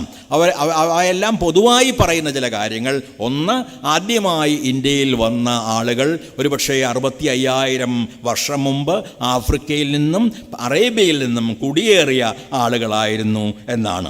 അതിനുശേഷം ക്രിസ്തുവിന് മുമ്പ് 7,000-നും 3,000-നും ഇടയ്ക്ക് മധ്യേഷ്യയിൽ നിന്ന്, വിശേഷിച്ചും ഇറാനിൽ നിന്ന് ഉള്ള ആളുകൾ, അവർ കർഷകരായിരുന്നു, സാഗ്രോ വംശകരായിരുന്നു. ഈ സാഗ്രോ കർഷകർ ഇവിടെ വന്നെത്തുകയും ഇവിടെ അപ്പോൾ ജീവിച്ചിരുന്ന ആളുകളുമായി ചേർന്ന് ഹാരപ്പൻ സംസ്കൃതിക്ക് ജന്മം നൽകുകയും ചെയ്യുന്നു. പിന്നീട് ക്രിസ്തുവിന് മുമ്പ് 2000-നും 1000-നും ഇടയ്ക്കുള്ള കാലത്താണ്, വളരെ വൈകി മാത്രമാണ്, ഈ ഇൻഡോ യൂറോപ്യൻ സംസ്കൃതം പോലുള്ള ഭാഷകൾ, അപഭ്രംശം സംസ്കൃതം, പ്രാകൃതം പോലുള്ള ഭാഷകൾ സംസാരിക്കുന്ന ആളുകൾ, അവരെയാണ് ഇവർ ആര്യന്മാരെന്ന് വിളിക്കുന്നത്, ഈ ആളുകൾ വന്നു ചേരുന്നത്. അതുകൊണ്ട് ചരിത്രപരമായി പോലും അതിനു മുമ്പ് ഈ ഇൻഡോ യൂറോപ്യൻ ഭാഷകൾ സംസാരിക്കുന്ന ആളുകൾ 2000-നും 1000-നും ഇടയ്ക്ക് വരുമ്പോൾ, അതിനു മുമ്പ് ഇവിടെ 7,000-നും 3,000-നും ഇടയ്ക്ക് വന്ന ആളുകളുണ്ട്, 65,000 വർഷം മുമ്പ് വന്ന ആളുകളുണ്ട്. അതിലേക്ക് വന്നു ചേരുകയും ലയിക്കുകയും ചെയ്ത ഒരു ചെറിയ വിഭാഗത്തെയാണ് ആര്യന്മാർ എന്നൊരു വംശമായി ഇവർ വിശേഷിപ്പിക്കുകയും ആ ആര്യന്മാരാണ് ഇവിടെ എന്നും ഉണ്ടായിരുന്നത് എന്നും ആ ആര്യന്മാരുടേതാണ് ഇന്ത്യ എന്ന് പറയുകയും ചെയ്തത്. ഇതിൻ്റെ ഉൽപ്പത്തി നിങ്ങൾക്കെല്ലാവർക്കും അറിയാം. ഹിറ്റ്ലറുടെ ജർമ്മനിയിൽ, നാസി ജർമ്മനിയിൽ തന്നെയാണ്. ഹിറ്റ്ലറുടെ വാദവും അത് തന്നെയായിരുന്നു, ജർമ്മൻകാർ ആര്യന്മാരാണ്, ആര്യന്മാരല്ലാത്ത ആർക്കും ഇവിടെ സ്ഥാനമില്ല എന്ന്. പിന്നീട് അതിഭീഷണമായ യഹൂദ വംശഹത്യയിലേക്ക് നയിച്ചത് ഇങ്ങനെ ഒരു വാദമായിരുന്നു എന്നറിയാം. അതേപോലെ അതിഭീഷണമായ വംശഹത്യകളുടെ ഒരു ഭീഷണകാലം ഇന്ത്യയിലും വരുമോ എന്ന ഭീതിയോടുകൂടിയാണ് നാം എല്ലാം ഇന്ന് ജീവിക്കുകയും സംസാരിക്കുകയും ചെയ്യുന്നത്. ഈ പറഞ്ഞ കാര്യങ്ങളെല്ലാം തന്നെ വളരെ ലളിതമായ ഒരു DNA ടെസ്റ്റിലൂടെ തെളിയിക്കാവുന്നതാണ് എന്നുകൂടി പറഞ്ഞുകൊള്ളട്ടെ. ഒരു സാധാരണ മട്ടിലുള്ള ഒരു നല്ല ലബോറട്ടറിയിൽ പോയാൽ, ഞങ്ങൾ ചെയ്തിരുന്നു കേരള സാഹിത്യോത്സവത്തിൽ വെച്ചിട്ട് കഴിഞ്ഞ വർഷം 2 വർഷം മുമ്പ് കോഴിക്കോട് നടന്നപ്പോൾ അതിനുള്ള സൗകര്യമൊരുക്കിയിരുന്നു. നിങ്ങൾക്ക് പോയിട്ട് നിങ്ങൾ DNA ടെസ്റ്റ് ചെയ്യാം. അപ്പോൾ അറിയാം നിങ്ങൾ ആര്യനുമല്ല, ദ്രാവിഡനുമല്ല, ഏതെങ്കിലും ഒരു വംശത്തിൽപ്പെട്ട ആളല്ല. അനേകം വംശങ്ങളുടെ മിശ്രണമാണ് ഇവിടെ നിരന്തരമായി സംഭവിച്ചിട്ടുള്ളത്. ജാതി ദൃഢീകരിക്കുന്നത് വരെ, ഈ പരജാതി വിവാഹങ്ങൾ വിലക്കപ്പെടുന്നത് വരെയുള്ള കാലത്ത് സ്വതന്ത്രമായി ഈ പല വിഭാഗങ്ങളിലും പെട്ട ആളുകൾ പരസ്പരം വിവാഹം ചെയ്യുകയും അതിൽ സന്തതികൾ ഉണ്ടാവുകയും ഒക്കെ ചെയ്തിരുന്നു. അതുകൊണ്ട് നമ്മുടെ ആരും ശുദ്ധരക്തത്തിൻ്റെ പേരിൽ ഇന്ത്യക്ക് വേണ്ടിയുള്ള അവകാശവാദം ഉന്നയിക്കേണ്ടതില്ല. നമ്മുടേതെല്ലാം സമ്മിശ്രമായ രക്തമാണ്. നാം മിശ്ര വംശജരാണ്, ഹൈബ്രിഡുകളാണ്. അതുകൊണ്ട് ഈ ആര്യവാദത്തിനും ഒരു തലത്തിലുമുള്ള നിലനിൽപ്പില്ല. മൂന്നാമത്തേതിനെ കുറിച്ച് ഞാൻ കൂടുതൽ പറയുന്നില്ല. അതായത് ഹിന്ദി ആണ് ഇന്ത്യയുടെ ഭാഷ ആകേണ്ടത് എന്ന്. നിങ്ങളിൽ ചിലർ സംശയിച്ചേക്കാം, ഗാന്ധി അങ്ങനെ പറഞ്ഞിട്ടുണ്ടല്ലോ എന്ന്. ഗാന്ധി അങ്ങനെ പറഞ്ഞിട്ടില്ല. ഗാന്ധി പറഞ്ഞത് ഹിന്ദുസ്ഥാനി ഒരുപക്ഷേ ഇന്ത്യയുടെ ഒരു പൊതുഭാഷയായി മാറിയേക്കാം, അല്ലെങ്കിൽ നമുക്കൊരു പൊതുഭാഷ വേണമെങ്കിൽ അത് ഹിന്ദുസ്ഥാനി. പക്ഷേ ഈ ഹിന്ദുസ്ഥാനി എന്ന് പറയുന്നത് ഇന്ന് പറയുന്ന ഹിന്ദി, സംസ്കൃതവൽക്കരിക്കപ്പെട്ട ഹിന്ദിയല്ല, ഉറുദുവിൻ്റെയും ഇന്ന് പറയുന്ന തരത്തിലുള്ള ഹിന്ദിയുടെയും ഒരു സമ്മിശ്ര രൂപമാണ്. പ്രേംചന്ദിനെ പോലുള്ള എഴുത്തുകാർ, സാദത്ത് ഹസൻ മൻറ്റോവിനെ പോലുള്ള എഴുത്തുകാർ എഴുതിയിരുന്നത് ആ ഹിന്ദുസ്ഥാനിയിലാണ്, ഹിന്ദിയിലല്ല. നമ്മളെപ്പോലെ ക്ലാസ്സുകളിലിരുന്ന് ഹിന്ദി പഠിച്ച ആളുകൾക്ക് ഇവരെയൊക്കെ വായിച്ചാൽ മനസ്സിലാകാൻ പോലും പ്രയാസമാണ്. അത്രയേറെ ഉറുദു, പേർഷ്യൻ വാക്കുകൾ അവരുടെ ഹിന്ദിയിലുണ്ട്. പിന്നീട് ഹിന്ദിക്കകത്തൊരു യുദ്ധം നടന്നുകൊണ്ടിരുന്നു. അത് ഡൽഹിയിൽ ഇരിക്കുമ്പോഴൊക്കെ ഞങ്ങളൊക്കെ ധാരാളമായി നിരീക്ഷിക്കുകയും ചർച്ച ചെയ്യുകയും ചെയ്തിട്ടുള്ളതാണ്. ഹിന്ദിക്കകത്ത് ഹിന്ദിയിൽ നിന്ന് ഉറുദു വാക്കുകളെ മുഴുവൻ ഒഴിവാക്കാനുള്ള ഒരു ശ്രമം ഹിന്ദുത്വവാദികളുടെ ഭാഗത്തു നിന്ന് ഉണ്ടായിരുന്നു. അങ്ങനെ ഹിന്ദിയെ ശുദ്ധീകരിക്കുകയാണെന്ന് പറഞ്ഞ് ഹിന്ദിയെ സംസ്കൃതവൽക്കരിക്കുകയാണ് അവർ ചെയ്തത്. അങ്ങനെ സംസ്കൃതവൽക്കരിക്കപ്പെട്ട ആ ഹിന്ദിക്ക് വേണ്ടിയുള്ള വാദമാണ്, അല്ലാതെ ഹിന്ദു മുസ്ലിം മൈത്രിയുടെ ഒരു പ്രതീകമായി ഗാന്ധി കണ്ട ഹിന്ദുസ്ഥാനിക്ക് വേണ്ടിയുള്ളൊരു വാദമല്ല ഇക്കാലത്ത് ഈ ഫാസിസ്റ്റുകൾ അല്ലെങ്കിൽ വലതുപക്ഷ തീവ്രവാദികൾ ഉയർത്തിക്കൊണ്ട് വരുന്നത്. അപ്പോൾ ഞാൻ പറഞ്ഞു വന്നത് ഈ ഹിന്ദി, ആര്യൻ, ഈ ഇന്ത്യ എന്ന ആശയത്തിൻ്റെ അടിസ്ഥാനമായി ഇന്ന് വലതുപക്ഷ തീവ്രവാദികൾ മുന്നോട്ട് വയ്ക്കുന്ന എല്ലാ ആശയങ്ങളും ആത്യന്തികമായി അടിസ്ഥാനരഹിതം ആണ് എന്നാണ്. ഇത് നമ്മുടെ ഞാൻ അതിലേക്ക് കടക്കുന്നതില്ല. ഇന്ത്യൻ സാഹിത്യം പരിശോധിച്ചാലും നമുക്കൊരു പക്ഷേ ഇത് തന്നെ കാണാൻ കഴിയും. ഇന്ത്യൻ സാഹിത്യം എന്ന് പറഞ്ഞുകൂടാ എന്ന് ഒരുപാട് പേർ, ഗണേഷ് ദേവി ഉൾപ്പെടെയുള്ള ആളുകൾ പറയുന്നുണ്ട്. ഇന്ത്യൻ സാഹിത്യങ്ങൾ എന്ന പ്ലൂറലിൽ പറയണമെന്ന്. അത് ശരിയുമാണ് എന്ന് ഞാൻ കരുതുന്നു. കാരണം നമുക്ക് ബംഗാളി സാഹിത്യം എന്ന് പറയാം, മലയാള സാഹിത്യം എന്ന് പറയാം, അല്ലെങ്കിൽ തെലുങ്ക്, കന്നഡ സാഹിത്യം എന്നെല്ലാം പറയാം. കാരണം സാഹിത്യങ്ങൾ എഴുതപ്പെടുന്നത് അതാത് ഭാഷകളിലാണ്. ഈ ഭാഷകൾ തമ്മിൽ കൊള്ളക്കൊടുക്കലുകൾ നടന്നിട്ടുണ്ട്. അതേസമയം ഈ ഭാഷകൾ രൂപീകരിക്കപ്പെട്ടത് പല കാലങ്ങളിലാണ് എന്നും നാം അറിയണം. വളരെ പഴയ കാലത്ത് രൂപീകരിക്കപ്പെട്ട തമിഴ് പോലുള്ള ഒരുപക്ഷെ 3000 വർഷമെങ്കിലും പഴക്കമുള്ള തമിഴ് പോലുള്ള ഭാഷകൾ മുതൽ 1000 വർഷം പഴക്കമുള്ള മറാഠി പോലുള്ള ഭാഷകളും അതിനേക്കാൾ അത്ര പോലും പഴക്കമില്ലാത്ത മലയാളം പോലുള്ള ഭാഷകളും എല്ലാം നിലനിൽക്കുന്ന ഒരു രാജ്യത്ത് നിന്ന് സംസാരിക്കുമ്പോൾ ഈ ഭാഷകളെല്ലാം ഒന്നാണെന്നോ, ഈ ഭാഷകളിൽ എഴുതപ്പെടുന്ന എല്ലാ സാഹിത്യവും പല ഭാഷകളിൽ എഴുതപ്പെടുന്ന ഒരു സാഹിത്യമാണെന്നോ സർവേപ്പള്ളി രാധാകൃഷ്ണൻ്റെ വാദമാണ് അത്. അപ്പോൾ നമുക്ക് സമ്മതിക്കാൻ കഴിയുകയില്ല. വിഭിന്ന ഭാഷകളിൽ എഴുതപ്പെടുന്നു. പ്രസ്ഥാനങ്ങൾ പോലും പല ഭാഷകളിൽ ഉണ്ടായിരിക്കെ തന്നെ പല രീതികളിലാണ് ഓരോ ഭാഷയിലും നിലനിന്നിരുന്നത്. അത് ഭക്തി പ്രസ്ഥാനമായാലും ശരി, സൂഫി പ്രസ്ഥാനമായാലും ശരി, പുരോഗമന സാഹിത്യ പ്രസ്ഥാനമായാലും ശരി, ഓരോ ഭാഷയിലും അതാത് പ്രദേശത്തെ സവിശേഷതകളെ കൂടി കണക്കിലെടുത്തുകൊണ്ട് അതാത് പ്രദേശത്തെ ഭാഷയെ മാധ്യമമാക്കിക്കൊണ്ട് അതാത് പ്രദേശത്തെ സമുദായങ്ങളുടെ വാമൊഴികളെ സാഹിത്യത്തിലേക്ക് കടത്തിവിട്ടുകൊണ്ട് ആണ് ഈ പുരോഗമന സാഹിത്യം വിഭിന്ന ഭാഷകളിൽ നിലവിൽ വന്നത്. അപ്പോൾ പരസ്പര കൈമാറ്റങ്ങൾ ഉണ്ടായിരിക്കെ തന്നെ വിവിധ പ്രസ്ഥാനങ്ങൾ പോലും വിവിധ ഭാഷകളിൽ നിലനിന്നത് പല രീതിയിലാണ്. ചില പ്രസ്ഥാനങ്ങൾ ചില ഭാഷകളിൽ അത്രയൊന്നും ശക്തമല്ല താനും. ദളിത് സാഹിത്യ പ്രസ്ഥാനം 8-9 ഭാഷകളിൽ വളരെ ശക്തമാണ്. പക്ഷേ എല്ലാ ഇന്ത്യൻ ഭാഷകളിലും അങ്ങനെയൊന്നും ഉയർന്നു വന്നു കഴിഞ്ഞിട്ടില്ല. സ്ത്രീവാദ സാഹിത്യത്തിൻ്റെ പ്രസ്ഥാനം രാജസ്ഥാനി പോലുള്ള ഭാഷകളിൽ ഇന്നും എഴുതുന്ന സ്ത്രീകൾ പോലും വളരെ കുറവാണ്. അപ്പോൾ അതുകൊണ്ട് നാം ഒരു യൂണിഫോമായ ഏകരൂപമായ സമീപനം സാഹിത്യത്തോടും എടുക്കുക സാധ്യമല്ല. പലതരത്തിലുള്ള ബാഹ്യ സ്വാധീനങ്ങൾ സാഹിത്യത്തിൽ വന്നിട്ടുള്ളതും പല രൂപത്തിലാണ്. അവയെ സ്വാംശീകരിച്ചിട്ടുള്ളത് നാം പല രൂപത്തിലാണ്. സംസ്കൃത സൗന്ദര്യശാസ്ത്ര സങ്കല്പങ്ങൾ നാം സ്വാംശീകരിച്ചത് പല രൂപത്തിലാണ്. പേർഷ്യൻ സങ്കല്പങ്ങൾ സ്വാംശീകരിച്ചത് പല രൂപത്തിലാണ്. ഇങ്ങനെ ഭാഷയുടെ കാര്യമെടുത്താലും സൗന്ദര്യശാസ്ത്രത്തിൻ്റെ കാര്യമെടുത്താലും നിരൂപണ സങ്കല്പങ്ങളുടെ കാര്യമെടുത്താലും ഈ പ്രസ്ഥാനങ്ങളുടെ കാര്യമെടുത്താലും ഇന്ത്യയിലെ സാഹിത്യങ്ങൾ പല തട്ടുകളിലാണ്, പല തലങ്ങളിലാണ് നിൽക്കുന്നത് എന്ന് നമുക്ക് അനായാസമായി മനസ്സിലാക്കാം. കാശ്മീരി പോലുള്ള ഭാഷകളിൽ നോവൽ, ചെറുകഥ മുതലായ രൂപങ്ങൾ തന്നെ വളരെ സമീപകാലത്ത് ഏതാണ്ട് ഒരു തലമുറ മുമ്പാണ് ഉണ്ടാവുന്നത്. അതിനും എത്രയോ മുമ്പ് മറ്റു ഭാഷകളിൽ അത്തരം രൂപങ്ങൾ ഉടലെടുക്കാൻ ആരംഭിച്ചിരുന്നു. അതുകൊണ്ട് സാഹിത്യ ചരിത്രങ്ങളുടെ സൂക്ഷ്മ പരിശോധന കാണിക്കുന്നത് ഇന്ത്യൻ സാഹിത്യം എന്ന ഏകശിലാരൂപമായ ഒരു സങ്കല്പവും മിക്കവാറും അസാധ്യമാണെന്നും ഇന്ത്യൻ സാഹിത്യങ്ങൾ എന്ന് ഒരുപക്ഷെ ബഹുവചനത്തിൽ മാത്രമേ നമുക്കതിനെക്കുറിച്ച് സംസാരിക്കാൻ കഴിയൂ എന്നുമാണ്.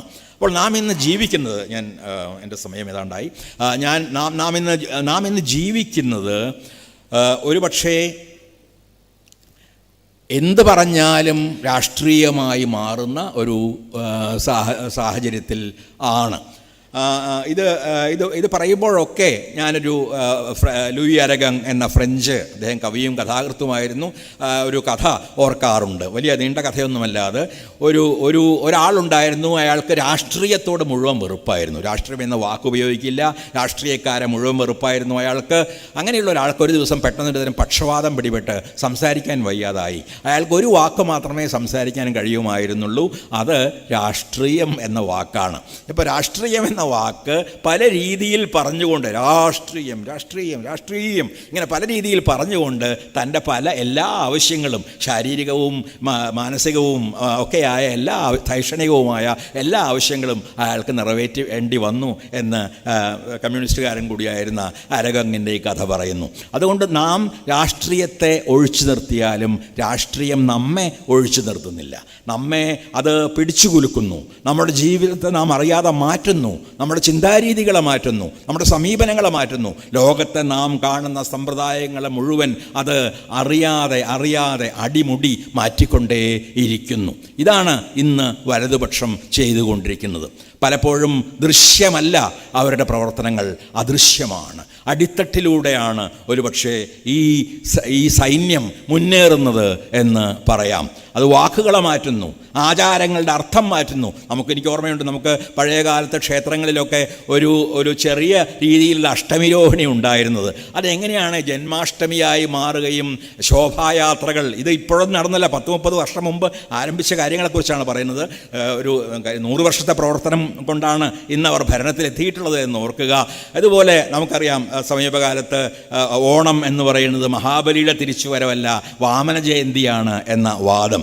ഇത് കേരളത്തിൽ മാത്രം നടക്കുന്നതല്ല, ഇന്ത്യയിൽ മുഴുവൻ ആചാരങ്ങളുടെയും അനുഷ്ഠാനങ്ങളുടെയും ആഘോഷങ്ങളുടെയും ഒക്കെ അർത്ഥം നിരന്തരം മാറ്റി എഴുതിക്കൊണ്ട് അവയെല്ലാം ഹിന്ദുത്വവൽക്കരിക്കാനുള്ള അല്ലെങ്കിൽ ഈ പറയുന്ന തരത്തിലുള്ള സങ്കുചിതമായ ഹിന്ദുത്വത്തിൻ്റെ പ്രതീകങ്ങളാക്കാനുള്ള ഒരു ശ്രമം നടന്നുകൊണ്ടിരിക്കുന്നു.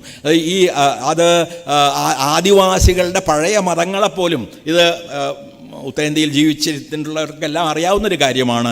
ആദിവാസികൾക്ക് അവരുടെ സ്വന്തം മതങ്ങളുണ്ടായിരുന്നു, സ്വന്തമായിട്ടുള്ള മദർ ഗോഡസ് എന്ന് പറയുന്ന അമ്മ ദൈവങ്ങൾ, മറ്റു തരത്തിലുള്ള കരിങ്കുട്ടി, കാപ്പിരി എന്നൊക്കെ കേരളത്തിൽ പറയുന്ന രീതിയിലുള്ള ദേവതമാർ, ഇവരൊക്കെ ഉണ്ടായിരുന്നു. പക്ഷേ ഇവരെയൊക്കെ തന്നെ ഇന്ത്യയിലെ സോക്കോൾഡ് പ്രധാന ദൈവങ്ങളുടെ അവതാരങ്ങളാക്കി മാറ്റിക്കൊണ്ടാണ് ഈ ആദിവാസികളോട് നിങ്ങൾ ഹിന്ദുക്കളാണ് എന്ന് ഹിന്ദുത്വവാദികൾ പറയാൻ ആരംഭിച്ചത്. ആനയെപ്പോലെ രൂപമുള്ള ഒരു ദൈവമുണ്ടെങ്കിൽ അത് ഗണപതിയുടെ ഒരു അവതാരം ആണ് എന്ന് പറയും. ഒരു സിംഹരൂപമുണ്ടെങ്കിൽ അത് നരസിംഹമാണ് എന്ന് പറയും.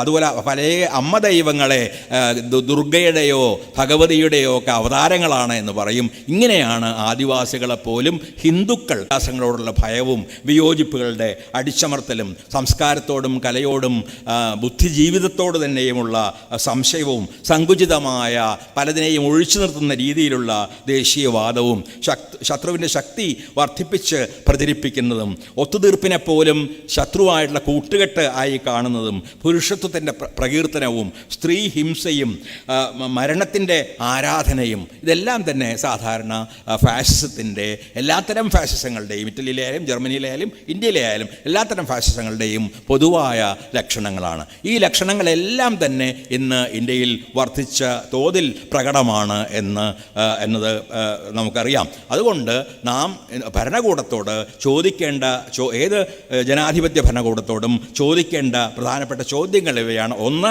ഞാനതിൻ്റെ ഉദാഹരണങ്ങൾ നിരത്തുന്നില്ല, അത് വളരെ നീണ്ടുപോകും. ഒന്ന്, ജനാധിപത്യത്തിൻ്റെ നിയമങ്ങൾ അവർ വാക്കിലോ പ്രവൃത്തിയിലോ ലംഘിക്കുന്നുണ്ടോ? ഇതിനൊന്നും ഞാൻ ഉദാഹരണം പറയുന്നില്ല. അത് UAP ആയാലും RTIയിലുള്ള വെള്ളംകൂട്ടിലായാലും ഈ പരിസ്ഥിതി നിയമങ്ങളിലുള്ള വെള്ളംകൂട്ടിലായാലും കോൺസ്റ്റിറ്റ്യൂഷനിൽ ഭരണഘടനയിൽ കൊണ്ടുവന്ന പലതരത്തിലുള്ള മാറ്റങ്ങളായാലും ദുരുപയോഗമായാലും രാജ്യദ്രോഹ നിയമത്തിൻ്റെ ദുരുപയോഗമായാലും എൻഫോഴ്സ്മെൻറ്റ് ഡയറക്ടറേറ്റ് പോലുള്ള ഗവൺമെൻറ്റിൻ്റെ സ്ഥാപനങ്ങളുടെ വിമർശകർക്കെതിരായ ദുരുപയോഗമായാലും ഇവിടെയെല്ലാം നാം കാണുന്നത് ജനാധിപത്യത്തിൻ്റെ നിയമങ്ങൾ തെറ്റിപ്പോകുന്നതാണ്. രണ്ടാമത് പ്രതിപക്ഷത്തിൻ്റെ സാധുത അംഗീകരിക്കുന്നുണ്ടോ? നമുക്കറിയാം പ്രതിപക്ഷത്തെ അംഗീകരിക്കുന്നില്ല. പ്രതിപക്ഷത്തിൻ്റെ ശബ്ദം കേൾക്കാൻ പോലും ഇഷ്ടമല്ലാത്ത ഒരു ഭരണകൂടമാണ് നമ്മുടെ കേന്ദ്രത്തിൽ ഉള്ളത് എന്ന്. മൂന്നാമത് ഹിംസയെ പ്രോത്സാഹിപ്പിക്കുകയോ അനുവദിക്കുകയോ ചെയ്യുന്നുണ്ടോ? നമുക്കറിയാം ഹിംസ പ്രോത്സാഹിപ്പിക്കപ്പെടുന്നുണ്ട്, ലഹളകൾ കൃത്രിമമായി സൃഷ്ടിക്കപ്പെടുന്നുണ്ട്. നിരന്തരമായി നാം കേൾക്കുന്ന പല അക്രമങ്ങളും ഉണ്ടാക്കപ്പെട്ടതാണ്, സ്വാഭാവികമായി ഉണ്ടായതല്ല. അനേകം ഭക്ഷണത്തിൻ്റെ പേരിൽ മുതൽ ചിന്തയുടെ പേരിൽ വരെ കലയുടെ പേരിൽ വരെ ആളുകൾ ആക്രമിക്കപ്പെടുകയും കൊല്ലപ്പെടുകയും ചെയ്യുന്നത്, ഗുജറാത്തിലെ പോലെ വംശഹത്യകൾ അരങ്ങേറുന്നത് നാം കണ്ടു നിൽക്കുന്നു. നാലാമത് മാധ്യമങ്ങളുടെയും ബുദ്ധിജീവികളുടെയും കലാകാരന്മാരുടെയും വിമർശകരുടെയും സ്വാതന്ത്ര്യങ്ങൾക്ക് കടിഞ്ഞാണിടുന്നുണ്ടോ? എം.എഫ്. ഹുസൈൻ മുതൽ ഇങ്ങോട്ട് ഗിരീഷ് കർണാട് വരെ, അല്ലെങ്കിൽ അതിനുശേഷമുള്ള എത്രയോ കലാകാരന്മാർ വരെയുള്ള ഒരു നീണ്ട ഒരു 70 പേരുകൾ ഒറ്റ ശ്വാസത്തിൽ എനിക്ക് പറയാൻ കഴിയും. അത്രയധികം ആളുകളാണ് നിരന്തരമായി ആക്രമിക്കപ്പെട്ടത്. പല രീതികളിലുള്ള ആക്രമണങ്ങൾ, വാക്കുകൊണ്ടുള്ള ആക്രമണങ്ങൾ, ആയുധം കൊണ്ടുള്ള ആക്രമണങ്ങൾ, ഗൗരി ലങ്കേഷിനെ പോലുള്ള ആളുകൾ നേരിട്ട, കൽബുർഗിയെ പോലുള്ള ആളുകൾ നേരിട്ട കൊലപാതകങ്ങൾ, ഇങ്ങനെ സ്വതന്ത്രരായ ബുദ്ധിജീവികളെയും ചിന്തകരെയും നിശബ്ദരാക്കാനുള്ള ശ്രമങ്ങൾ വളരെ ഏറി വരുന്ന ഒരു കാലമാണ് ഇത്. അഞ്ചാമത് വികസന പദ്ധതികൾ ആരെയാണ് സഹായിക്കുന്നത്? ഇന്ന് നമുക്കറിയാവുന്നതുപോലെ ഭരണകൂടത്തിൻ്റെ വികസന പദ്ധതികൾ ആത്യന്തികമായും സഹായിക്കുന്നത് ഏതാനും പണക്കാരാണ്. നമുക്കറിയാം എങ്ങനെയാണ് അദാനിയും അംബാനിയും വളരെ പെട്ടെന്ന് ലോകത്തിലെ ഏറ്റവും വലിയ ധനികരായി മാറിയത് എന്ന്. അപ്പോൾ ഇങ്ങനെ ധനികരെ സഹായിക്കുന്ന രീതിയിൽ വികസനത്തെ പുനർനിർവചിക്കുന്നതും അത്തരത്തിലുള്ള ഫാസിസ്റ്റ് ഭരണകൂടങ്ങളുടെ ഒരു പ്രധാനപ്പെട്ട ലക്ഷണമാണ്. ന്യൂനപക്ഷത്തിൻ്റെ അവസ്ഥ നോക്കിക്കൂടി വേണം നാം ജനാധിപത്യത്തിൻ്റെ ആരോഗ്യത്തെക്കുറിച്ച് തീരുമാനമെടുക്കേണ്ടത്. എന്താണ് ന്യൂനപക്ഷങ്ങളുടെ അവസ്ഥ? ന്യൂനപക്ഷ മതങ്ങളിൽപ്പെട്ടവർ, ന്യൂനപക്ഷ വംശങ്ങളിൽപ്പെട്ടവർ, ന്യൂനപക്ഷ ലൈംഗിക വിഭാഗങ്ങളിൽപ്പെട്ടവർ, ഇവരെല്ലാവരും തന്നെ നിരന്തരമായി പാർശ്വവൽക്കരിക്കപ്പെടുകയും ആക്രമിക്കപ്പെടുകയും സംസ്കരിക്കപ്പെടുകയും ചെയ്യുന്നത് നാം നിരന്തരമായി കണ്ടു നിൽക്കുന്നു. ഞാൻ ചോദിച്ച ഈ ചോദ്യങ്ങൾ ഞാൻ ചോദിച്ചതല്ല. വാസ്തവത്തിൽ ഒരു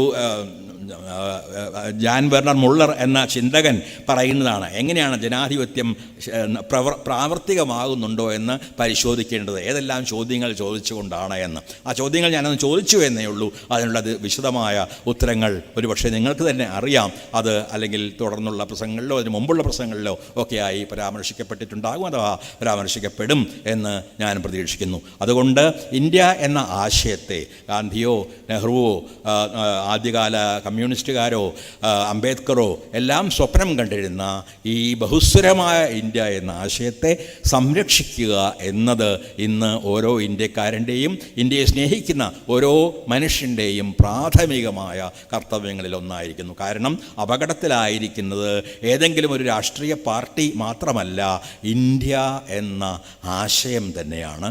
ഇന്ത്യ എന്ന ഈ വിവിധ സംസ്കാരങ്ങളും വിവിധ ഭാഷകളും മതങ്ങളും വിശ്വാസങ്ങളും ലോകവീക്ഷണങ്ങളും നിലനിൽക്കുന്ന ഈ രാഷ്ട്രം, ഈ ആശയം തന്നെയാണ്. അതുകൊണ്ട് ഈ ആശയത്തെ സംരക്ഷിക്കുന്നതിന് വേണ്ടിയുള്ള പരിശ്രമമാകണം നമ്മുടെ ഓരോ വിചാരവും, ഓരോ പ്രവൃത്തിയും, ഓരോ സമ്മേളനവും, ഓരോ രീതിയിലുള്ള നമ്മുടെ എഴുത്തോ അല്ലെങ്കിൽ മറ്റ് രീതികളിലുള്ള സാംസ്കാരിക പ്രവർത്തനങ്ങളോ എന്തായാലും അവയെല്ലാം തന്നെ.